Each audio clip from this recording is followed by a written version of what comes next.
Hey guys, in this video I will show you how to loop video in Canva. Alright, so let's begin with the video. First, we need to start by opening Canva. Once you are on Canva's homepage, head over to the search bar at the top and type in the phrase loop video. This will bring up a variety of video templates specifically designed with looping in mind.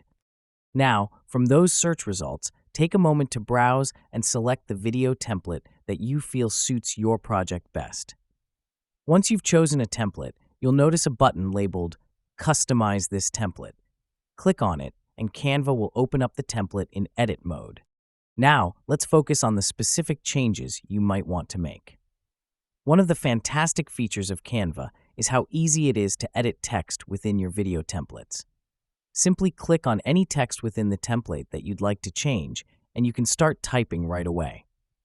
Beyond text, consider other customization options. You can also change background colors, move elements around for better composition, or even add additional graphics to make your video pop.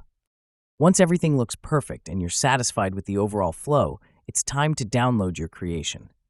Click on the Share button at the top, and then download your video. Choose your desired video quality settings, and let Canva do the magic. And that's it. So that is how you can loop video in Canva. So that's all for this video. Thanks.